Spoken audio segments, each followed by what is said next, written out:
അദ്വൈത വേദാന്ത ആചാര്യൻ ശ്രീ ശങ്കരാചാര്യരെ കായിക ആചാര്യനാക്കി മറ്റൊരു വൻ തട്ടിപ്പിന് സർക്കാർ. ശബരിമലയിലെ വിവാദ സ്വർണ്ണക്കൊള്ളയ്ക്ക് പിന്നാലെ കാലടി സംസ്കൃത സർവകലാശാല കൊള്ളയടിക്കാനുള്ള ഗൂഢാലോചനയാണ് മറനീക്കി പുറത്തുവന്നത്. സംസ്കൃത ഭാഷാ പഠനം പരിപോഷിപ്പിക്കുന്നതിനും ഗവേഷണത്തിനും മുൻതൂക്കം നൽകി കാലടിയിൽ സ്ഥാപിച്ച ശ്രീ ശങ്കരാചാര്യ സംസ്കൃത സർവകലാശാല വിറ്റ് കാശാക്കാനാണ് സംസ്ഥാന സർക്കാർ നീക്കം. സിൻഡിക്കേറ്റ് അംഗങ്ങളെ മുൻനിർത്തിയുള്ള ഗൂഢശ്രമത്തിന്റെ ഞെട്ടിപ്പിക്കുന്ന വിവരങ്ങളാണ് പുറത്തുവന്നത്. കായിക പഠനത്തിന് മുൻതൂക്കം നൽകാനെന്ന വ്യാജേന ക്രിക്കറ്റ് സ്റ്റേഡിയം നിർമ്മാണത്തിന് സ്വകാര്യ ഏജൻസിയുമായി സിൻഡിക്കേറ്റ് അംഗങ്ങളിൽ ചിലർ ഇതിനകം ചർച്ചകൾ നടത്തിക്കഴിഞ്ഞു.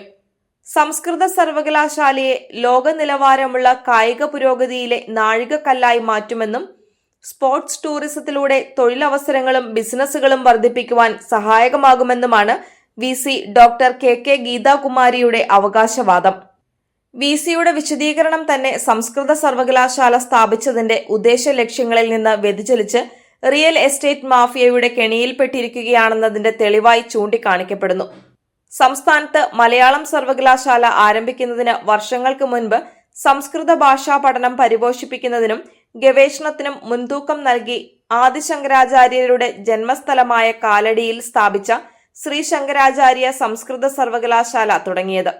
സംസ്കൃത പഠനം കലാ, തത്വശാസ്ത്രം, സാമൂഹ്യശാസ്ത്രം, ആധുനിക വിദ്യാഭ്യാസത്തിലും പരമ്പരാഗത വിജ്ഞാനത്തിലുമുള്ള സമകാലിക പഠനം എന്നിവയിൽ ബിരുദാനന്തര കോഴ്സുകളും ഗവേഷണവും നടത്തുക എന്ന ലക്ഷ്യമാണ് സർവകലാശാല നിയമത്തിൽ വ്യവസ്ഥ ചെയ്തിട്ടുള്ളത്.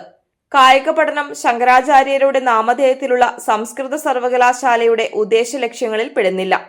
സ്വകാര്യ സ്ഥാപനമായ കേരള ക്രിക്കറ്റ് അസോസിയേഷൻ KCA സർവകലാശാലയുമായി ചേർന്ന് സ്റ്റേഡിയം നിർമ്മിക്കാമെന്ന അസോസിയേഷൻ ഭാരവാഹികളുടെ ലക്ഷ്യം സുതാര്യമാവില്ലെന്ന് ആർക്കും മനസ്സിലാകും. സമാനമായി കേരള സർവകലാശാല ഗ്രീൻഫീൽഡ് സ്റ്റേഡിയത്തിനായി സർക്കാരിന്റെ അംഗീകാരത്തോടെ അനുവദിച്ച ഭൂമിയിൽ നിലവിൽ സ്വകാര്യ വ്യക്തികൾ സ്റ്റേഡിയത്തിന് പുറമെ റെസ്റ്റോറന്റുകളും സിനിമാ തിയേറ്ററുകളും ഓഫീസ് സ്ഥാപനങ്ങളും നടത്തുകയാണ്. 87 കോടി രൂപ കേരള സർവകലാശാലയ്ക്ക് കുടിശ്ശികയായി നൽകാനുണ്ട്.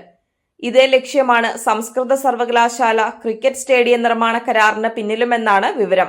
കായിക പഠനത്തിനും ക്രിക്കറ്റ് പ്രോത്സാഹിപ്പിക്കുന്നതിനും ഉതകുന്ന അടിസ്ഥാന സൗകര്യങ്ങൾ ഉൾപ്പെടെയുള്ള പ്രോജക്റ്റിനെ കുറിച്ച് 2025 ഓഗസ്റ്റിൽ KCA ഭാരവാഹികളുമായി VC ഡോക്ടർ KK ഗീതാകുമാരിയും സിൻഡിക്കേറ്റ് അംഗവും CPM വക്താവുമായ KS അരുൺകുമാറും ഉദ്യോഗസ്ഥരും നടത്തിയ ഉന്നതതല യോഗത്തിന്റെ ചിത്രം ക്രിക്കറ്റ് അസോസിയേഷൻ തന്നെ പുറത്തുവിട്ടതിൽ നിന്നും പദ്ധതി കാലേക്കൂട്ടി ആസൂത്രണം ചെയ്തതാണെന്ന് വ്യക്തമാണ്.